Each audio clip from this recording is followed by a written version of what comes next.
I feel pleased to be given the opportunity to give this talk.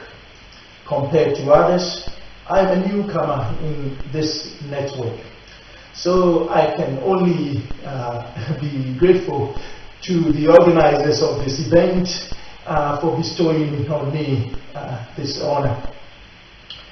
Despite persistent global stratification, the renewed attention given to the global Black Lives Matter movement, and a pandemic that is increasingly becoming endemic.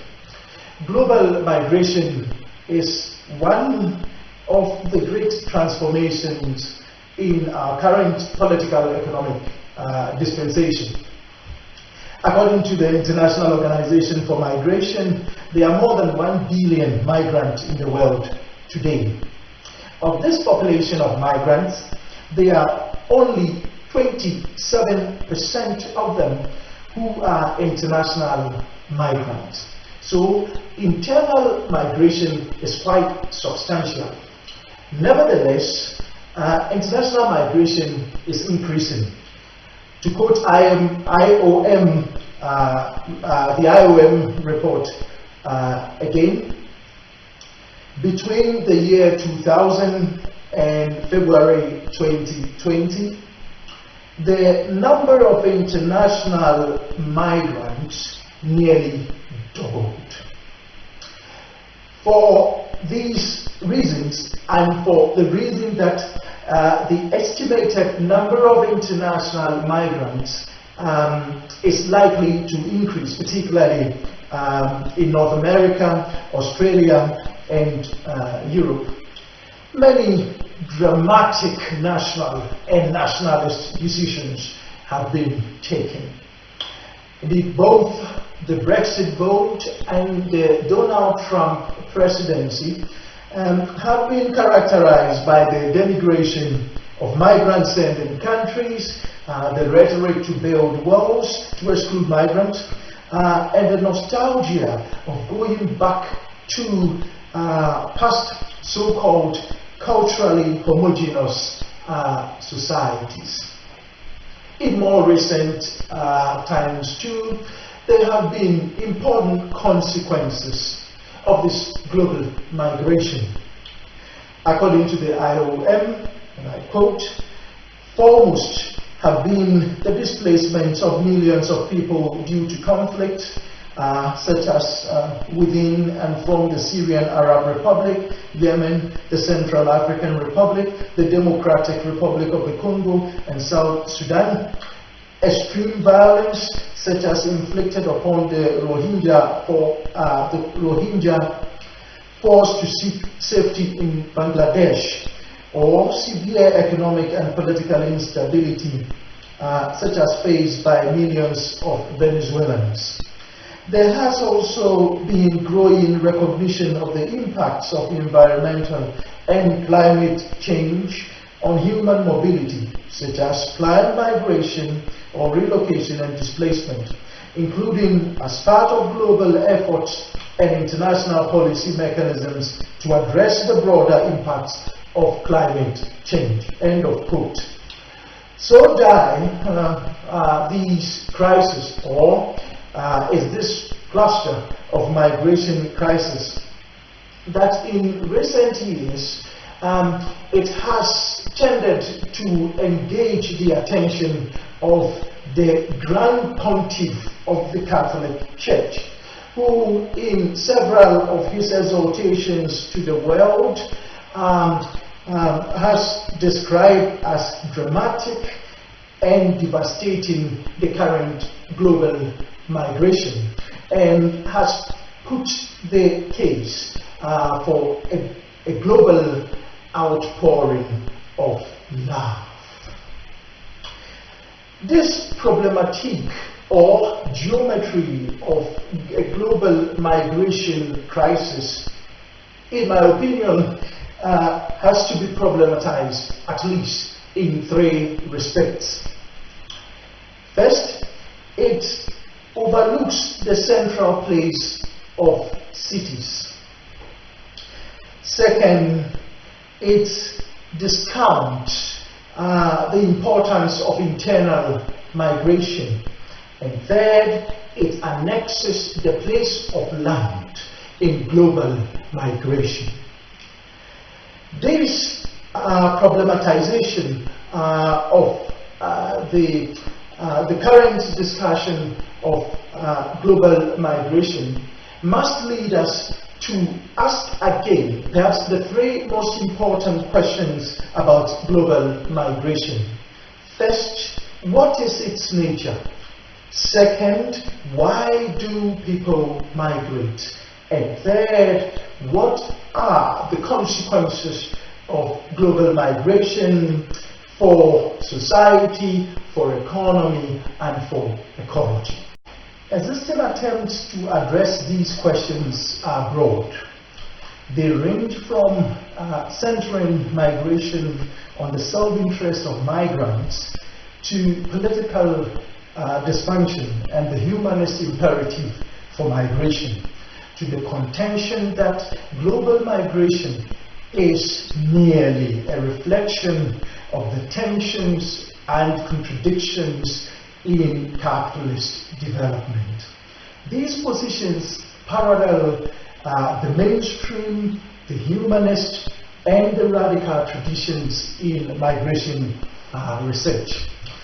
Although I state this quite simply, in practice, these positions are quite complex and they show significant nuances. For example, a neoclassical analysis of migration can easily morph into a new institutional economic analysis and into liberal and libertarian concerns. That is evidently the case with the idea that it is the tragedy of the commons that drives global migration, and hence, and I quote Harden on this, it is the case against helping the poor that can address the global migration crisis. That chain of thought does not imply that all mainstream analysis of migration is anti-migration. On the contrary, many mainstream analysts are pro-migration, as we can see in the individual work of Kimberly Clausen, as we can see in the positions taken in the media, in newspapers such as The Economist, and as we can see in the reports published by the World Development Agencies such as the World Bank.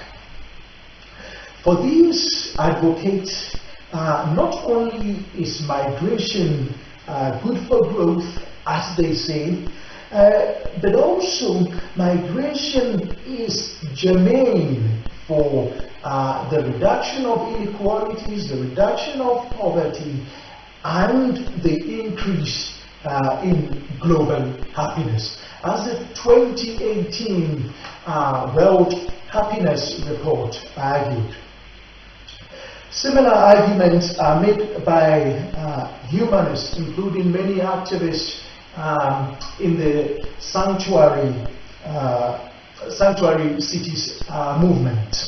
Although these activists or these humanists tend to emphasize political dysfunction as the key driver of the global migration crisis. Both recognize that racism and discrimination based on race can hinder it, or can hinder their win-win argument about migration. But they contend that racism is temporary, often becoming less, not more important, with time and with education, exposure, and more competition, as Gary Becker famously argued. There is much more critical work in Marxist political economy, of course. Racism is recognized as so important that it can drive a wedge between the formation of solidarity between black and white workers. Nevertheless, beyond this recognition, Marxists tend to criticize emphasis on race as mere identity politics. Class and capitalism are much more important.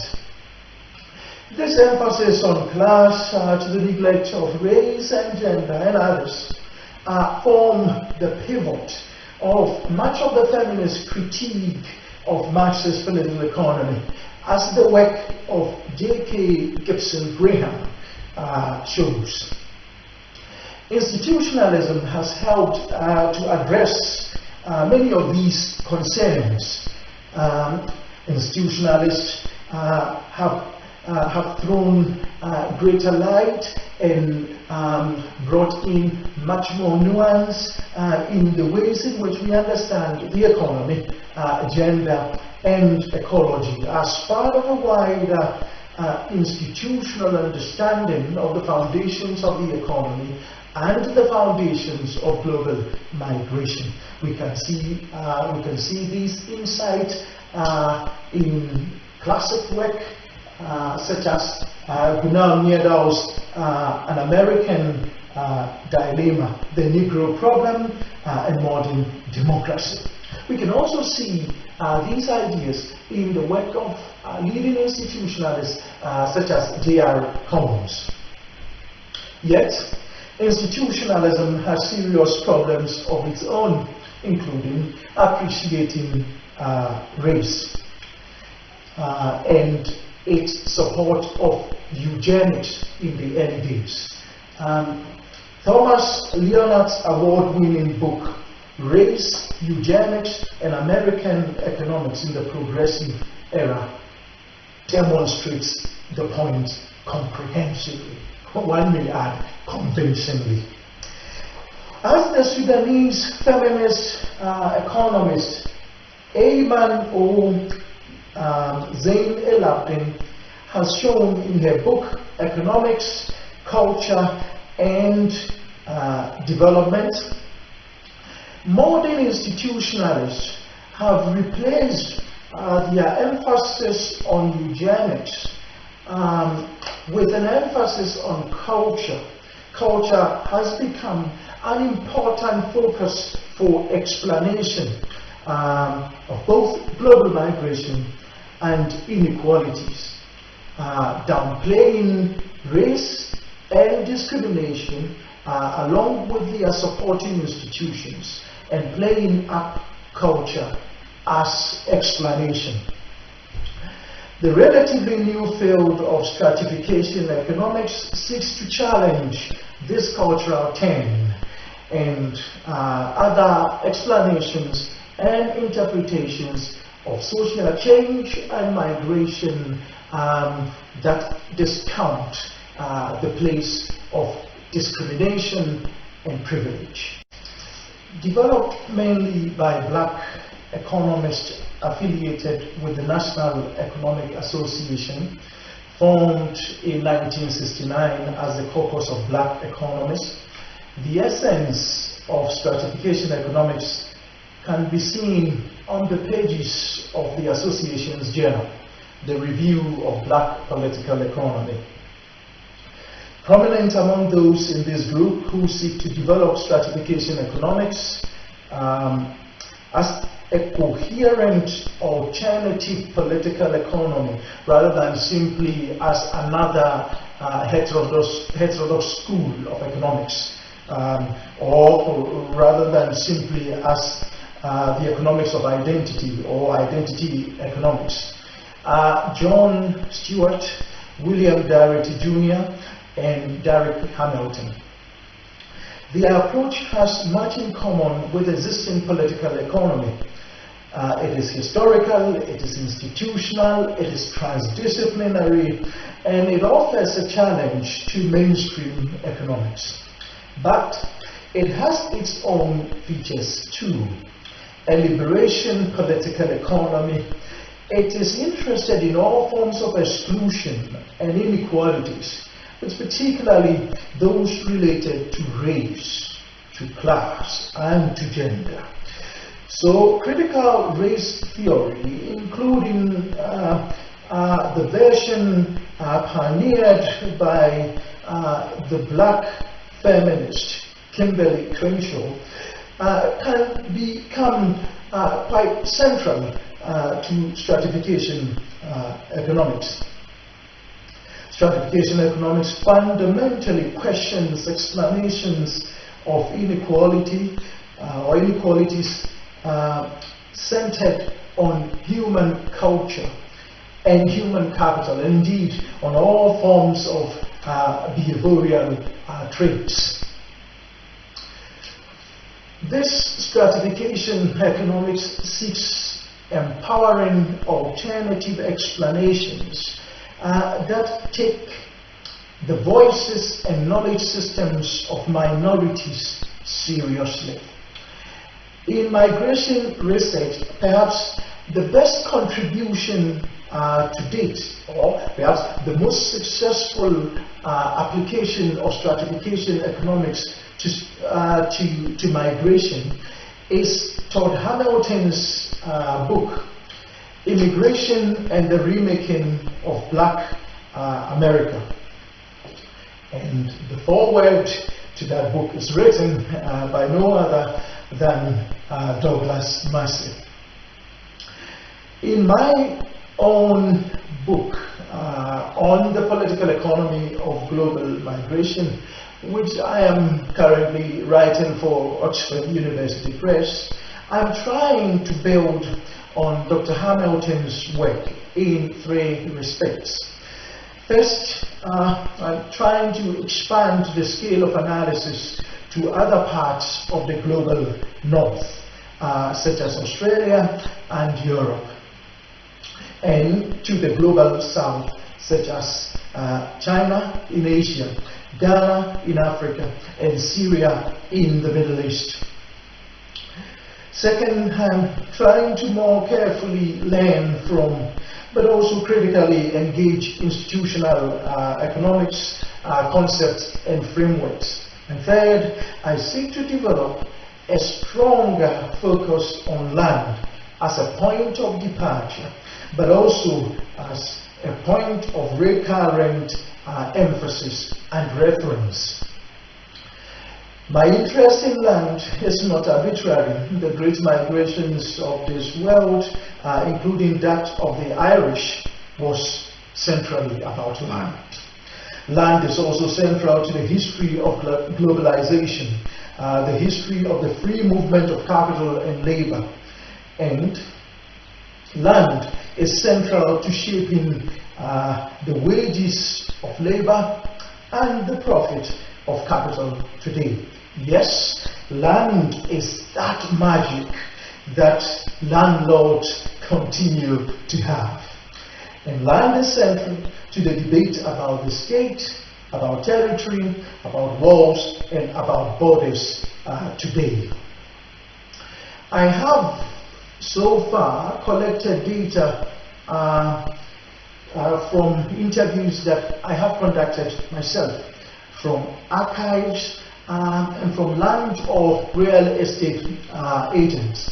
I've also drawn on legislations and court decisions along with insights from large surveys carried out or conducted by the United Nations and other agencies. And I have paid particular attention to media depictions and representations because these are part of the debate. In particular, I have considered very carefully the representations of migration in the newspaper called The Economist, because this is indeed a highly influential newspaper. I'm analyzing these data in both context and content in order to address the three questions I raised at the beginning of this talk. 1. What is the nature of migration? 2. Why do people migrate? 3. What are the consequences of migration for society, for economy, and for ecology? My preliminary results suggest that we need to call existing answers into question. Stratification enters my alternative responses to these questions more than once. Not only does it characterize migration, it shapes why people migrate and molds where they go, whether they stay or whether they return. Stratification also characterizes the outcomes of migration. These results, although preliminary, suggest that the study of migration can usefully be another way to analyze global inequalities and stratification. More fundamentally, social scientists can usefully pay particular attention to stratification economics, engage the innovations made by its pioneers affiliated to the National Economic Association in order to extend these innovations. Clearly, the commitment of this network is therefore a step in the right direction. So once again, I must thank the organizers, albeit for a different purpose. I must also thank them once again for the invitation, and I must thank all of you for your attention and engagement. Again, thank you very much indeed.